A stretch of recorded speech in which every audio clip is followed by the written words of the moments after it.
Yabama kwaba about the journey dwumadi so and then nyame adom ye wo ye mabunu mienu a omo wo military mu a omo ne ye eba beka ekwan ya kwanhwani omo fa so ra military mu enne emfaso e wo so menim se wa wo hwe me most of the time you ask yourself say edien na me so metimi anya fi military mu adenti na me ko school ahia se me ko military e se me ko active ana se me ko reserve itini na no enne ye ne sa ye mabunu e beka ho asem ye wo Ford wa ha ye wo Mauku ye ne omo ebedi ko. Yes, man, we'll be clear, and 233 will be clear on it. My name is Malco Koma Adai. I'm 21 years old. I was born in Ghana. I came to the U.S. when I was the age of 11 years old. I'm currently going to school at the University of Cincinnati, and I'm still attending there.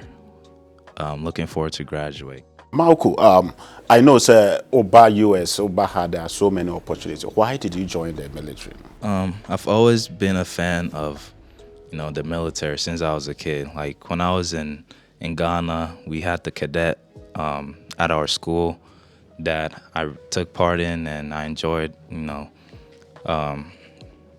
taking part in it. Yeah. So I also have a family history in the military. My grandfather was in the Air Force, so I looked up to him, and I wanted to continue that legacy.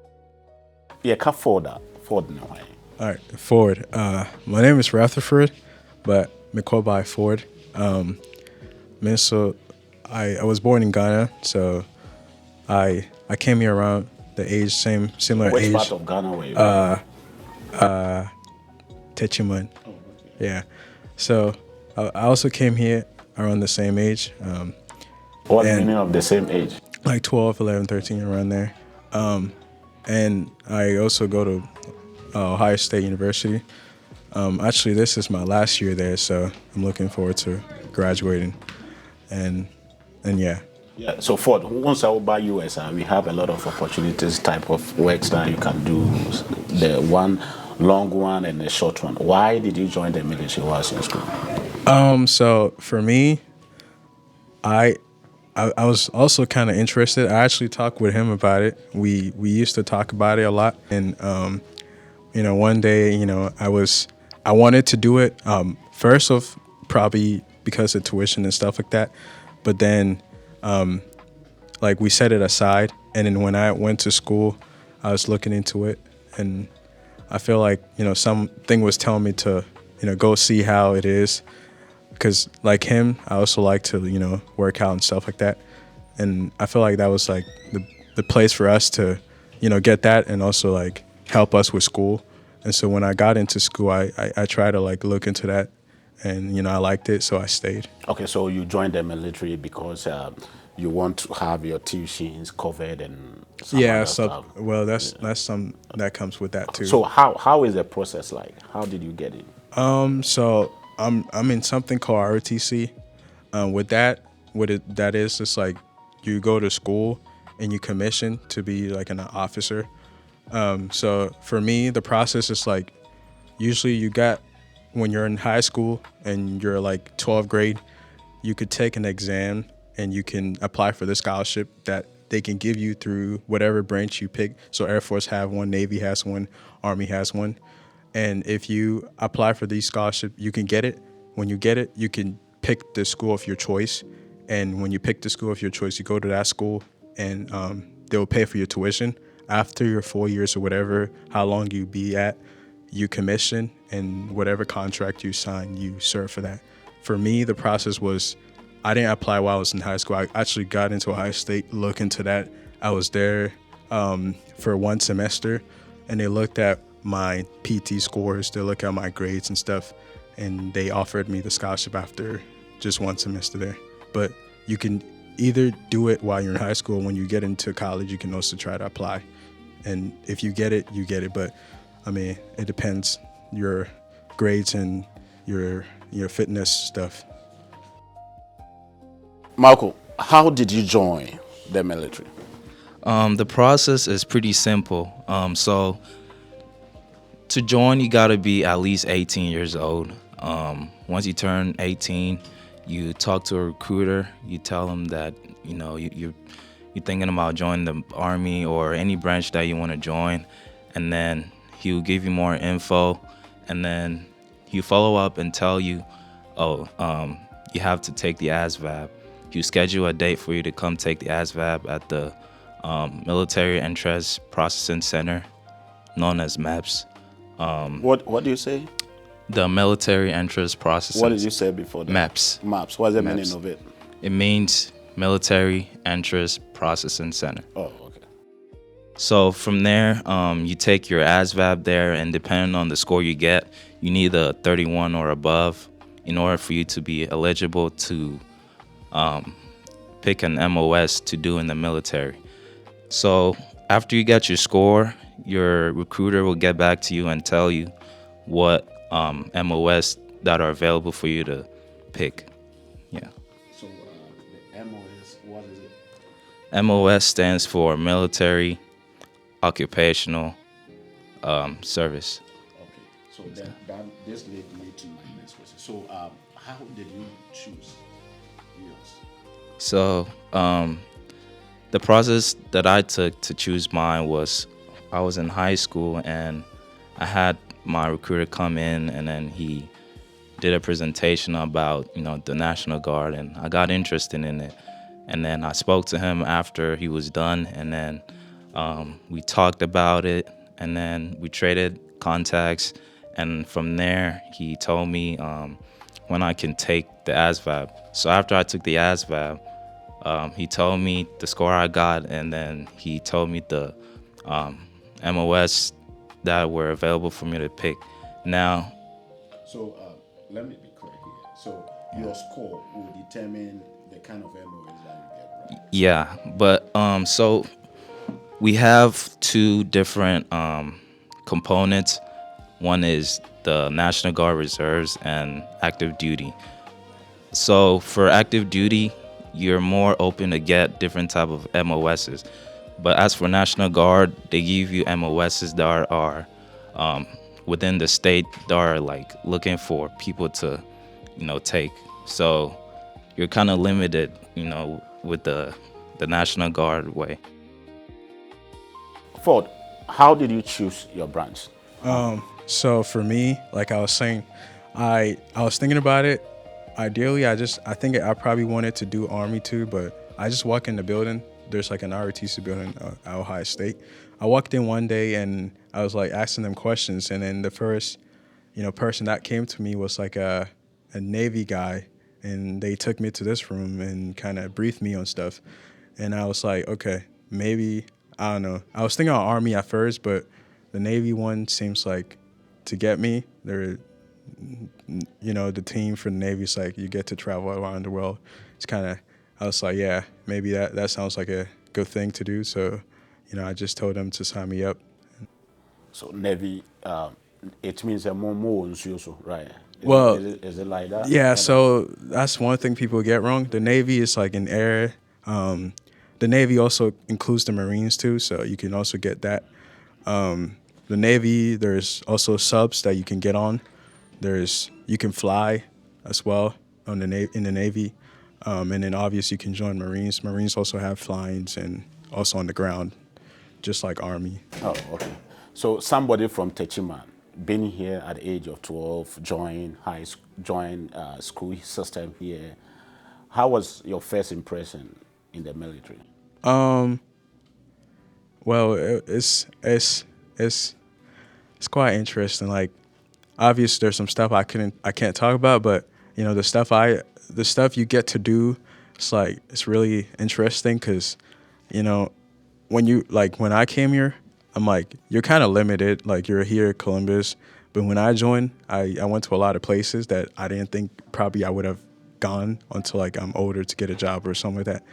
I've been on cool ships and cool stuff that we've done that I feel like it was kind of, I don't know, I never expected that. The stuff that you get to do are like expensive stuff, like talking about billions of money. So if you're on those stuff and you see it on TV and like, I don't know, I'm on one of these. I mean, I guess it's interesting, cool. So, Malco, after you've been selected, how was your first impression, the first time you stepped at training? How was it like? Yeah, I was overwhelmed. There's a lot of things going through my mind.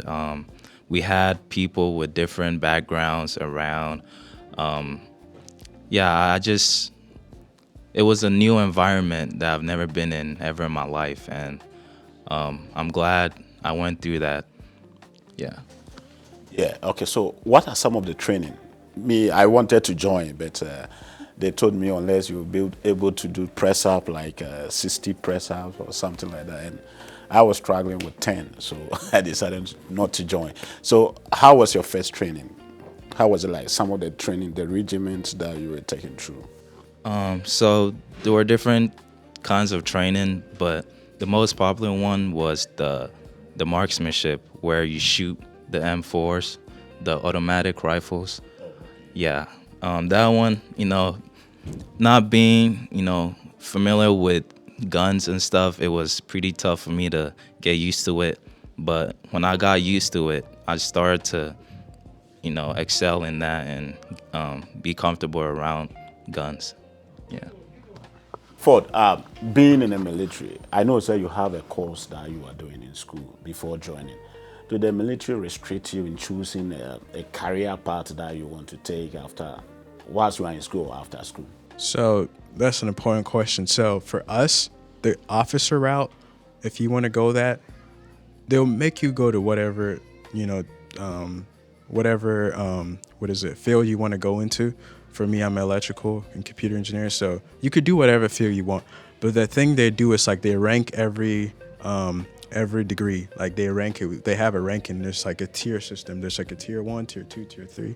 If your degree fall in certain tier, it's like you're probably most likely might get some job like with like some high. Because for me, mine is, I think electrical is in tier 1, so probably the jobs like nuclear stuff in the Navy and some, I don't know, some Testing bombs. not testing bomb necessarily, but they probably might pick you to go to like a new school or something like that, because they think if you're, it's basically like, is I guess saying that you're kind of smart, because that's why you're in it. The tier 1 is the highest, but regardless, y'all still you at the end of the day, when you're about to graduate, y'all still would get like the same chance to pick your job you want, but it's just a way to see like who is doing what and stuff. But so the job you pick, you can do whatever degree you want, but when it comes to the job you pick at the end, before, like for me, since I'm about to graduate and commission, they make us feel like a job. You pick your top 5, and then they pick the one for you, and then if you get a job on a ship, then I guess you're going to ship. If you don't get, and then you go. But or if you want to fly, and then you fly. But you're not kind of restricted. But then it also depends on where they need people at. So if they need people to fly, then half of you probably might go flying. But then after they pick like all the different parts they need, the rest I think is free game, where I guess anyone can do whatever they want. So after doing all this training, what benefits are you getting? For us, obviously you get like, okay, so when you're also in school, they'll pay, like I said, it's a scholarship, so they'll pay for your degree too. So, and then so you get that. So do they pay the tuition only, or they give you They stuff? pay tuition only. There's also, for my unit, there's also a chance for you to apply for room and board, so you can get stuff to cover your room and board. You get that. You get the education part. Obviously, you get network. Like if you're out of the Navy now, you get a whole lot of people that you know that you can go to them for future like network and stuff. The GI Bill for us is not activated, so because they're paying us to go to tuition, they're paying our tuition to go to school, but they're not using it through GI Bill. So once you're done, if your kid want to go to school, you can activate your GI Bill for them because they didn't use it on you. We also like we get a stipend monthly, so stuff like that, and it depends your rank. So as you move, it's not much because they're already paying your tuition, but I guess the highest, I think it's like probably 400. That's like if you're a senior, so as you go up, like you get some pay. And then obviously during the summer, if you go to training too, they pay you for that. But like you learn a lot of stuff from there. Some of the people, like let's say you get flying, once you're out of the Navy, you can go fly a commercial flight with that training you got.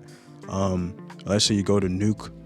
After you're done, you can like go work at a nuclear facility with that the thing you got. So it depends what you want to do. Some people that drive ships, after they're done, they can go drive commercial, be a captain in a commercial like ship or stuff like that.